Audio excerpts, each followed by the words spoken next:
دیکھیے انسانی زندگی میں دکھ اور سکھ ان کا چولی دامن کا ساتھ ہے، دکھ بھی ہے سکھ بھی ہے، سردی کے ساتھ گرمی بھی ہے، نرمی کے ساتھ سختی بھی ہے۔ ان مع العسر یسرا ان مع العسر یسرا، یسر کے ساتھ عسر ہے، عسر کے ساتھ یسر ہے۔ لیکن انسان نفسیاتی طور پر متاثر جو ہوتا ہے زیادہ، وہ تکلیف سے ہوتا ہے، دکھ سے ہوتا ہے۔ خوشی آتی ہے تو وہ ایسے گزر جاتی ہے، اس کا وقت کا بھی پتہ نہیں چلتا گزرتے ہوئے، بڑی تیزی کے ساتھ وقت گزر جاتا ہے۔ لیکن غم کا معاملہ ہو جائے تو ایک ایک لحظہ جو ہے وہ بڑا کٹھن ہو جاتا ہے، بڑی مشکل سے گزرتا ہے۔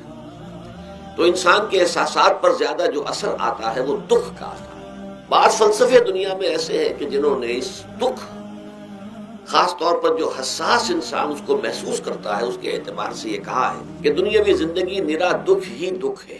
آپ کو معلوم ہے کہ تعداد انسانوں کی بہت بڑی تعداد ہے جو بدھ مت کی پیروکار ہے، اور بدھ مت کا کلمہ طیبہ یہ ہے، یعنی یہ ان کا اصل الاصول ہے، جیسے ہمارے دین کا اصل الاصول ہے لا الہ الا اللہ محمد رسول اللہ، کلمہ طیبہ۔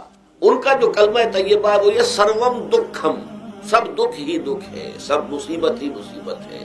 انسانی زندگی جو ہے وہ تو صرف دکھوں سے اور تکلیفوں سے عبارت ہے۔ اسی کو غالب نے بھی کہا ہے، آپ نے یہ شعر غالب کا میں نے بہت سے دروس میں سنا ہوگا کہ قید حیات و بند غم اصل میں دونوں ایک ہیں۔ یہ قید حیات ہے، ابھی آپ حدیث سن رہے تھے، دنیا سجن المومن، مومن کے لیے یہ دنیا کی زندگی جو ہے جیل خانہ ہے، یہ قید ہے، قید حیات۔ جیسے جیل میں آدمی اپنی مرضی سے نہیں جاتا، بھیجا جاتا ہے، اپنی مرضی سے نہیں نکلتا بلکہ نکالا جاتا ہے۔ اسی طرح لائی حیات آئے قضا لے چلی چلے، اپنی خوشی سے آئے نہ اپنی خوشی چلے۔ تو دنیا کی زندگی جو ہے وہ واقعتاً ایک اعتبار سے قید خانہ ہے۔ قید حیات اور بند غم اصل میں دونوں ایک ہیں۔ جب تک یہ زندگی رہے گی غم بھی لگا رہے گا، تکلیفیں لگی رہیں گی، مصائب آتے رہیں گے، انسان کو دکھوں کا سامنا رہے گا، واسطہ رہے گا۔ موت سے پہلے آدمی غم سے نجات پائے کیوں؟ ظاہر بات ہے جب تک زندگی ہے تو غم ہے، تو موت سے پہلے نجات نہیں مل سکتی۔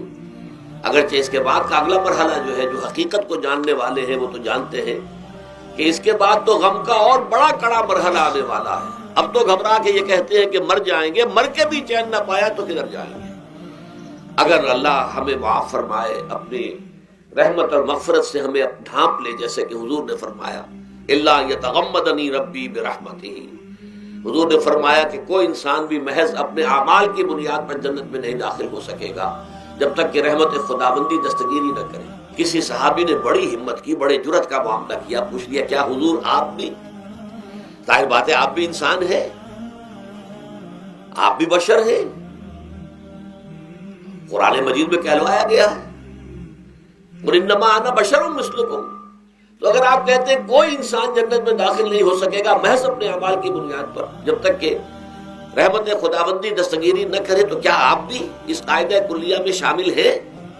آپ نے فرمایا ہاں میں بھی، الا یتغمدنی ربی برحمتہ، جب تک کہ میرا رب مجھے اپنی رحمت سے ڈھانپ نہیں لے گا میں بھی جنت میں داخل نہیں ہو سکتا۔ تو اس اعتبار سے اللہ تعالیٰ وہاں ہمیں بچا لے، لیکن جو وہاں نہیں بچایا گیا، اب ظاہر بات ہے کہ اس کے لیے جو مصیبت ہے وہ تو پھر دائمی ہے، ابدی ہے، دکھ ہی دکھ ہے۔